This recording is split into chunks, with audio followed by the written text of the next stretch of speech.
Now I turn it into grit.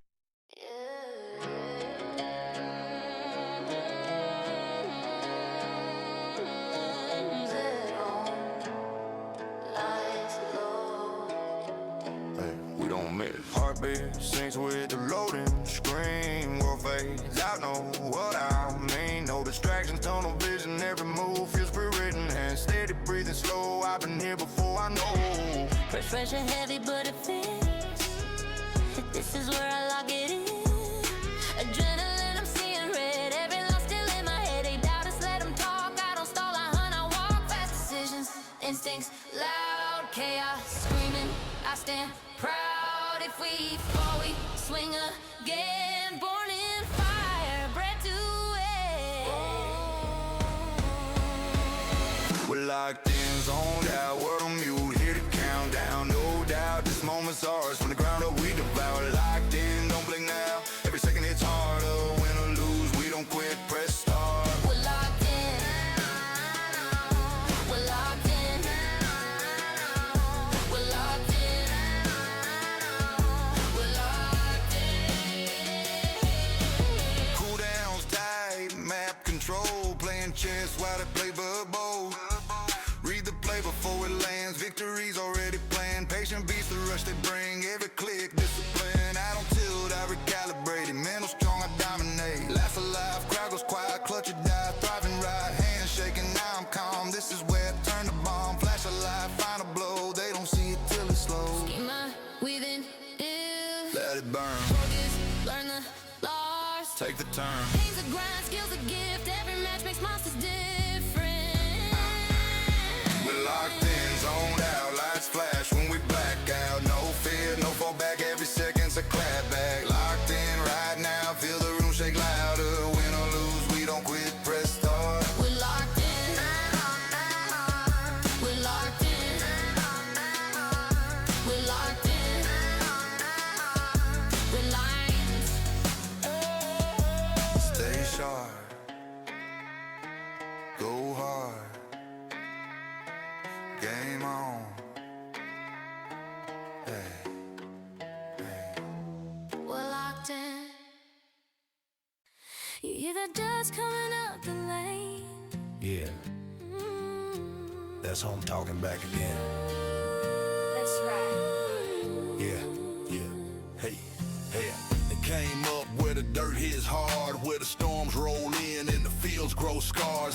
Four-wheel drift on a midnight turn. I learned more out here than the school could learn. Granddad saying, boy, stay true. A little grit in your soul will carry you through. From the bonfire glow to the long night roads, I found my name in the dusted road. I know that road, I walked it too. Barefoot dreams in a sky so blue. Every mile made me who I am, stronger than the place I began. Gravel roads, where my story starts, where the dust runs deep and it weathered my heart. Every bump, every bend helped me carry my load. Yeah, I learned to stand strong on a gravel road. Yeah, that's the backbone, ain't no masquerade. Yeah, that's the backbone. Mama on the porch when the daylight fades, calling me home through the golden haze. And daddy tune the radio, Johnny on low. That boom boom beat of the gravel road. Summers ran long and winters ran cold, but love held tight when the world felt old. We were broke sometimes, but the will was strong, and that dirt road rhythm kept pushing me on. We're built from dust and hope, you see. Every scrape on that road made a man of me. We're different stories, same old land, raised by the roads that shaped our hands. Gravel roads, where stories meet, where the wheels spit truth and the heartbeat speak. Every stone we kicked taught us how to grow. Yeah, we found our strength on a gravel road. Never had much, but we learned the code. Turn hard times into solid hope. If you ever felt lost with a long way home, You belong on a gravel road. a penny plus, a little dream, a little rough around the seam. But those rough cut miles made hearts like steel, turned a life on the edge into something real. There ain't no place like a gravel road. Gravel roads, yeah, they carved our names.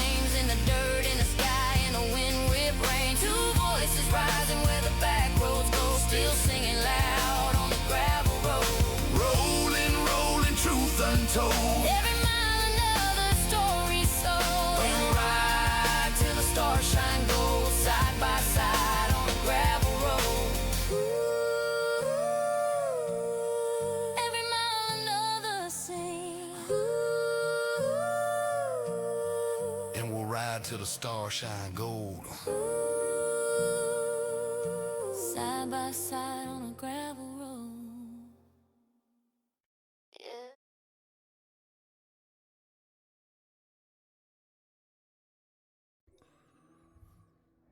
Good morning, good afternoon, and good evening. Welcome back to the podcast. Welcome back to the visiting ward. Tonight's subject is when people fall through the cracks. This has happened to me. I've been one of those people that have fell through the cracks.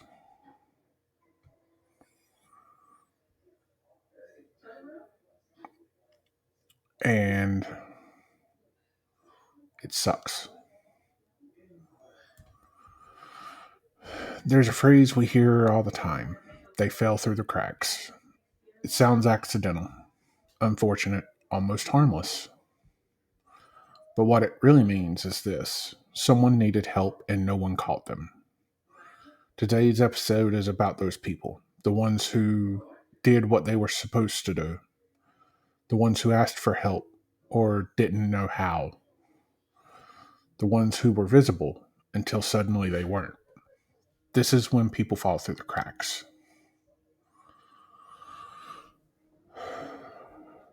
What does it really mean? We often imagine cracks as tiny gaps, but the cracks people fall through, they're massive. They're understaffed systems, overworked professionals, endless paperwork, waiting lists that stretch for months, sometimes years. There are schools that notice a student is struggling and don't have the resources to intervene. There are workplaces that see burnout and call it lack of motivation. There are healthcare systems that say we can help, but not right now. And for someone already hanging on by a thread, not right now can mean never.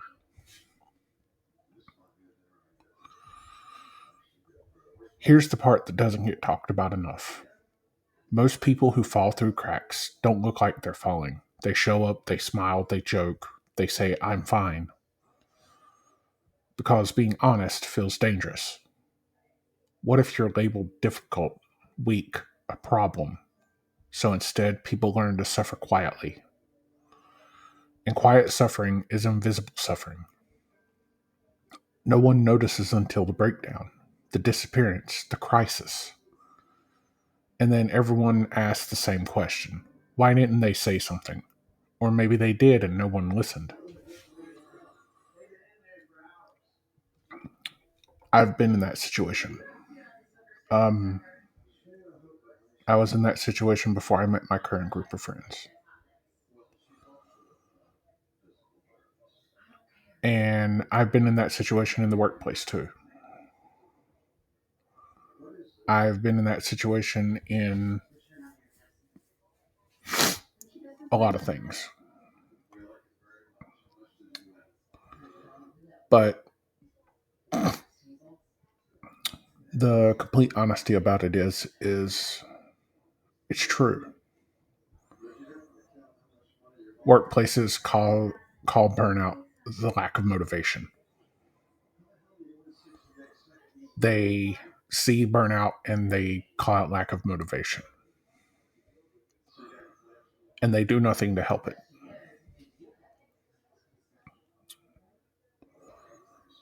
When someone falls through the cracks, though, we love to blame the individual. They didn't try hard enough. They didn't advocate for themselves. They didn't follow through. And let's be honest, self-advocacy requires energy. It requires clarity and stability. And those are the exact things people lose when they're drowning. They don't ask someone who's bleeding to prove they deserve a bandage. So why do we ask people in emotional and mental crisis to navigate systems designed for the well? This isn't personal failure. It's systematic neglect. Falling through the cracks doesn't just hurt once. It changes how people see the world. They stop asking for help because asking didn't work before. They stop trusting the system because the system failed them. They stop trusting people because being vulnerable felt pointless. And worst of all, they start believing they were never worth saving in the first place. That belief sticks, even long after the crisis ends. What actually does help? It's rare, it's rarely grand gestures. It's consistency, it's follow-ups, it's someone saying, I'm still here and I'm not going anywhere. It's systems built around humans instead of efficiency. It's checking on the quiet ones, not just the loud emergencies. It's believing people the first time they say they're struggling. And sometimes it's just one person refusing to look away. I want you to hear this clearly. It wasn't because you didn't matter. It wasn't because you failed. It wasn't because you weren't enough. You were failed. And if someone who hasn't fallen through yet, be the person who notices, be the person who checks in, be the person who stays. Because sometimes all it takes to stop someone from falling is someone willing to stand at the edge and reach back. How do we miss the signs? After something goes wrong, a breakdown, a disappearance, a loss, we always say the same thing. There were signs. And sometimes that's true. But this follow-up isn't about guilt. It's about understanding how the signs get missed, even by people who care. Because missing the signs doesn't usually come from cruelty. It comes from normalization, discomfort, and the quiet lies that we tell ourselves to feel safe. We expect the warning signs to look dramatic, crying, breaking down, asking directly for help, but the real warning signs are subtle. Withdrawal, shorter replies, canceling plans just often enough to seem normal, humor that gets darker than sharper. The problem is this: when pain whispers instead of screams, we mistake it for moodiness, stress, or personality. We don't miss the signs because they aren't there. We miss them because they don't match the version we were taught to look for.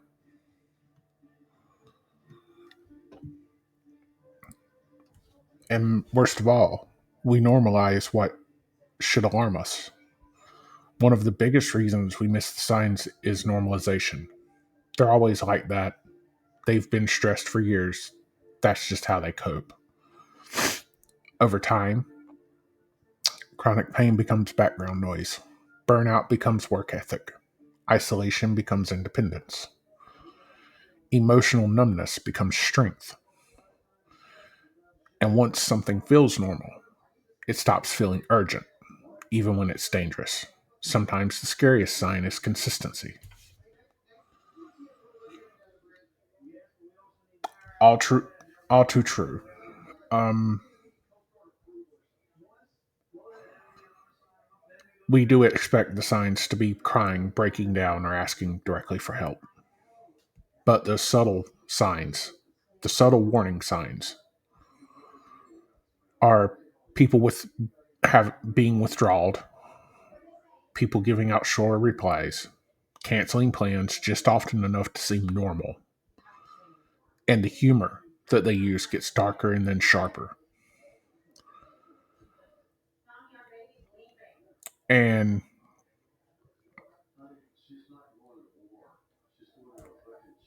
we do mistake pain being whispers instead of screams. We do mistake it for moodiness, stress, personality. There are subtle signs that someone is falling through the cracks. There are subtle signs that they may be asking for help but not directly saying it.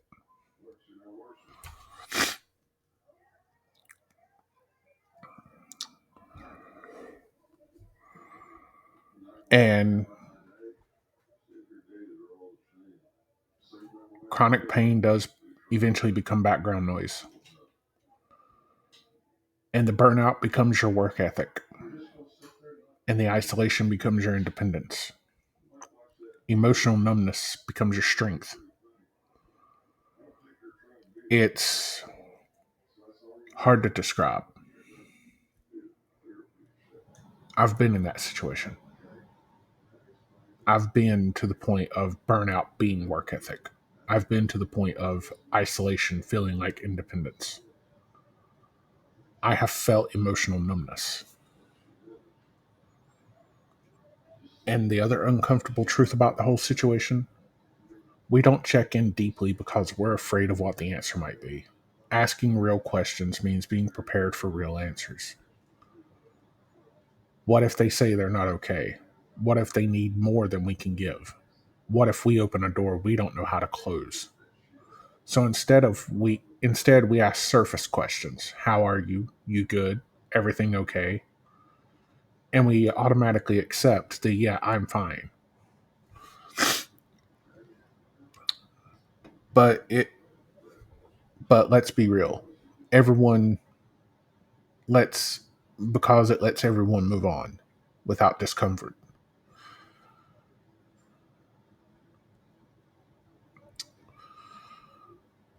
Missing the signs is sometimes a form of self-protection. Some people suffer loudly. Other people suffer efficiently. They go to work. They show up. They meet deadlines. They take care of everyone else. And because they're functioning, we assume they're okay. But functionality is not wellness. High functioning pain is especially dangerous because it convinces everyone, including the person experiencing it, that help isn't necessary until it suddenly is. We praise independence, strong, self sufficient, doesn't need anyone. But sometimes independence is just learned abandonment.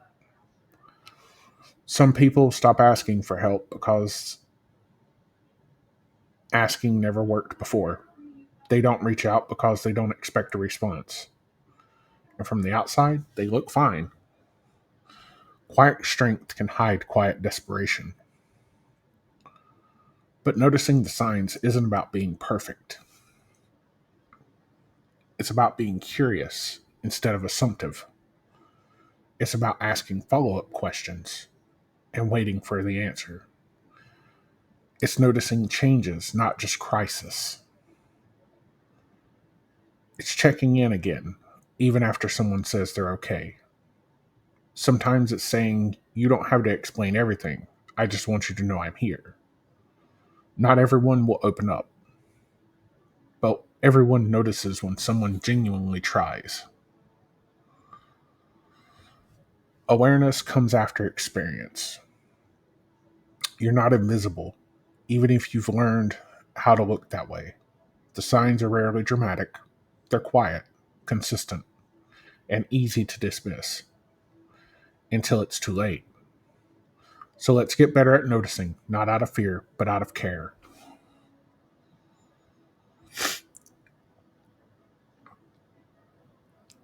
We tell people all the time, just ask for help, reach out.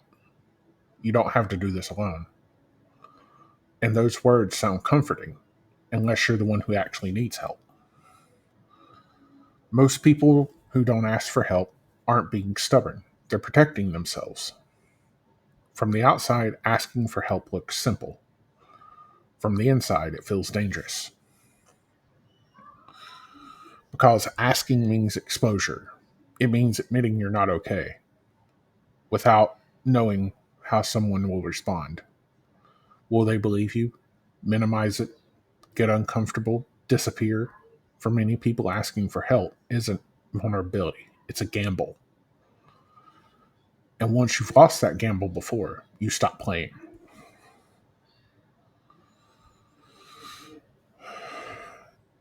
The past teaches, the past rejection teaches silence. A lot of people who, a lot of people didn't just decide to stop asking for help. They were trained. They were told they were dramatic, too sensitive, overreacting, a burden. They were met with advice instead of empathy, comparison instead of care, silence instead of support. So they learned a lesson that sticks. Needing help makes things worse.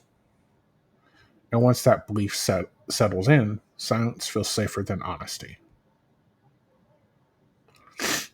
Shame doesn't shout, it whispers. You should be stronger by now. Other people have it worse. You're failing at something everyone else can handle. Shame convinces people that are struggling. That struggling is a personal flaw, not a human experience. So instead of asking for help, they try to earn worthiness first. They wait until they're bad enough, until they have the right words, until they can justify their pain. And sometimes they wait too long. Some people weren't supported when they needed it most, so they adapted. They became independent early, self reliant, low maintenance, not because they didn't need help, but because needing help didn't work.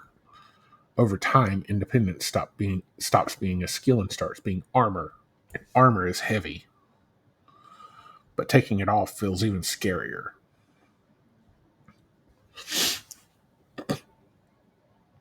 Um, I've done that. I really have.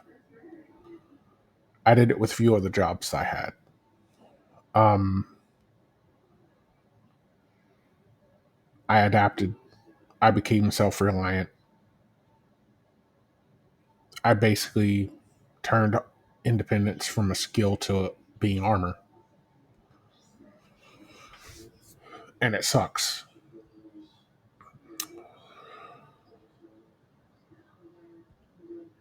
I've done everything that I've talked about so far,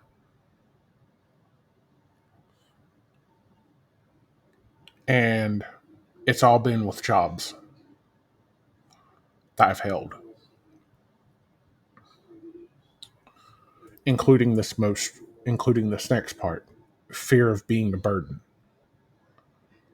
One of the most common thoughts people have before asking for help is this: I don't want to be a burden. They've seen people pull away, they felt the shift when the conversations get heavy. They've learned that being easy keeps people around, so they ration their pain. They share only pieces. They downplay it. They apologize before needing anything at all.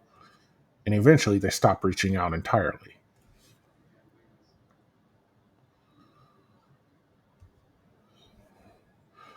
What actually makes asking possible? People don't ask for help because they're told to. They ask when it feels safe, when someone listens without fixing, when someone when emotions aren't treated like emergencies or inconveniences, when vulnerability isn't just met with judgment or distance. Safety doesn't come from perfect words. It comes from consistency, from showing up more than once, from not disappearing after the hard conversation, from making space without demanding performance. That's what opens the door.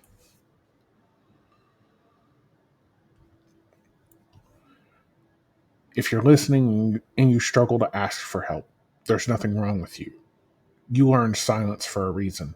It kept you safe once, but you don't have to live there forever. And if you're someone others lean on, remember this: the people who need help the most are often the ones who are the ones least likely to ask. So keep the door open, keep checking in, and keep being safe to come to. Because asking for help isn't weakness, it's trust.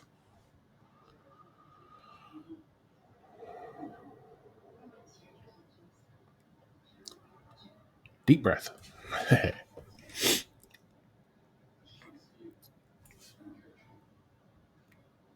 So Everything I've talked about so far in this episode, I've either experienced it because of a job. Most of my experience of people falling through the cracks has been burnout. And my supervisors or immediate store managers not wanting to listen.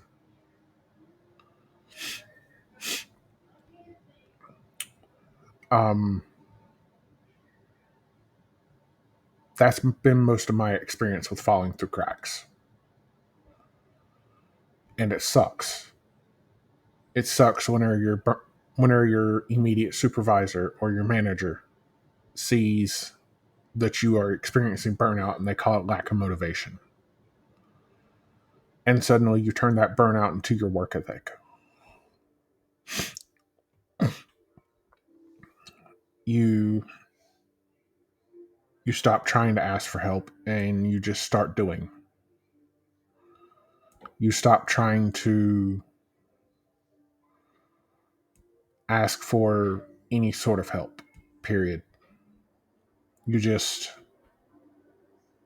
continue to go, go, go, go, go. And all of a sudden it becomes something that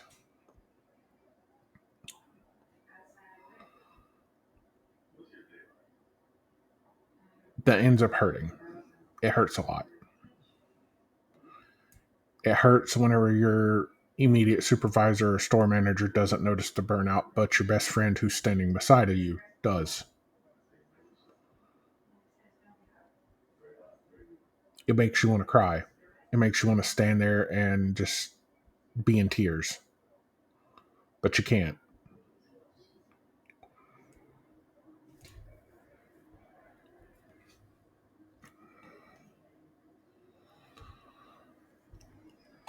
A lot of people want to ask for help. They just don't want to make things worse. They're afraid of saying the wrong thing, doing too much or not enough, opening something they can't fix. It's about being safe. It isn't about being a hero, because safety is what allows people to open up in the first place. One of the biggest misunderstandings about support is this: helping doesn't mean fixing. When someone shares their pain, our instinct is to solve it, offer advice, find a silver lining, push them toward action. But most people don't want to open up because they don't want answers, because they want answers. They open up because they want to be understood. Safety comes from listening without hijacking the moment, from resisting the urge to turn their pain into a project. You don't have to make it better. You just have to not make it lonelier.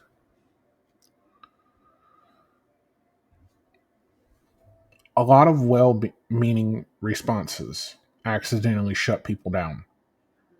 At least, try to stay positive. It could be worse. These phrases aren't cruel, but they're dismissive. They tell someone, your feelings are inconvenient. Being safe means allowing discomfort to exist without trying to erase it. It means saying things like, that sounds really heavy. I'm glad you told me. I'm here with you. Presence is more regulating than positivity ever will be. People don't decide you're safe after one conversation. They decide after patterns. Do you check in again? Or only once? Do you stay the same when things get messy? Do you disappear after the hard talk? Safety is built slowly. It remembers the following details: following up, not acting surprised when someone struggles again. You don't have to be perfect. You just have to be reliable.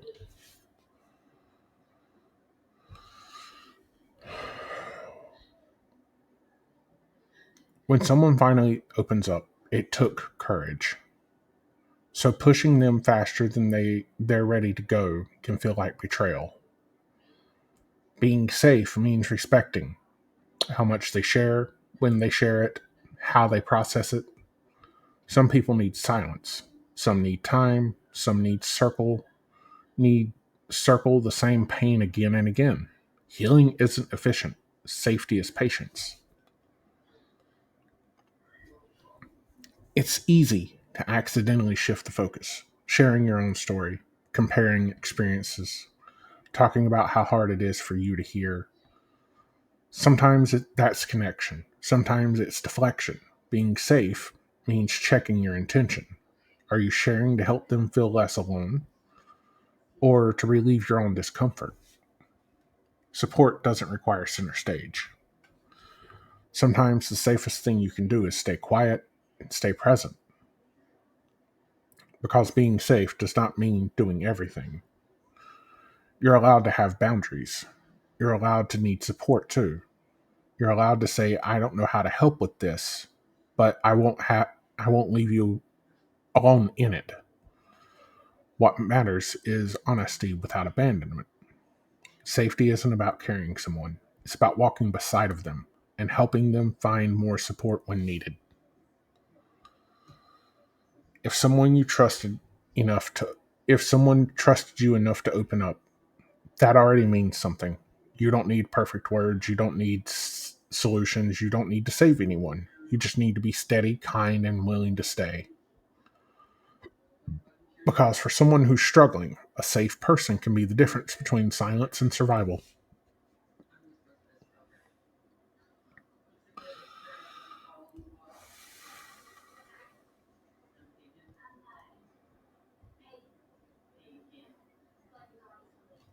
Wow. So I will say this. I have a great group of friends. I have a great group of people who understand. And I think I'm going to save this next one for the next episode. There's two more parts to this. One is what healing actually looks like and why it's not linear. And the other one is staying, a final reflection on seeing, supporting, and healing. I think that's the final part of all this. Yeah, that's the final part. We have two more parts to this. I'm going to save these for the next episode. Um,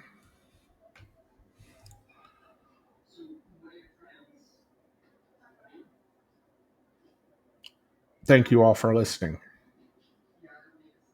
If this episode in any way resonated, share it with someone who wants to help but doesn't know how.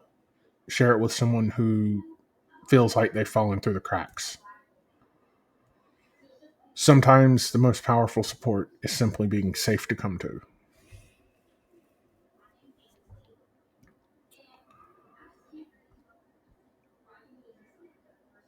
I am currently in a state of I just want to be left alone. I came on here because I felt that this needed to be talked about. I felt that sharing my experience a little bit may help someone. Because falling through the cracks means that you asked for help or didn't know how to. Falling through the cracks means that someone needed help and no one caught them. I've had it happen. It's a cycle. And the worst part of it all is the schools. They notice a student is struggling, but they don't have the resources to intervene. The workplaces, they see burnout and they call it lack of motivation. The healthcare system says we can help, but not right now. And for a lot of people, hanging on by a thread, not right now can mean never.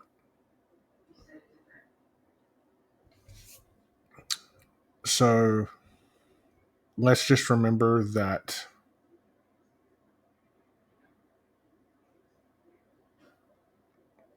we're all humans. Some of us just fall through cracks and we never recover.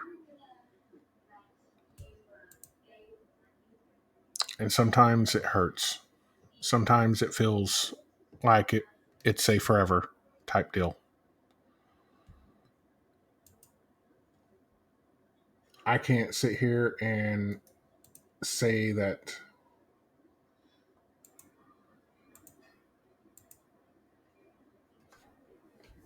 I've not experienced half of the stuff I talked about.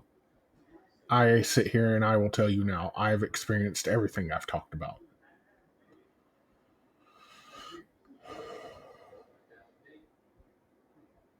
And it sucks.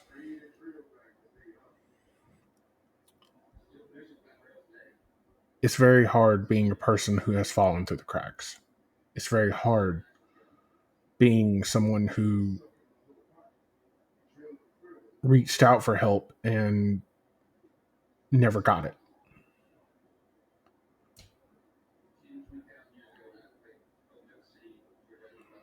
So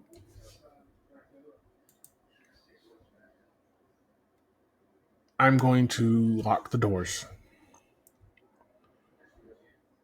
put away the lunatics, and the next time we show up here, the next time we open these doors, we're going to finish off the falling through the cracks.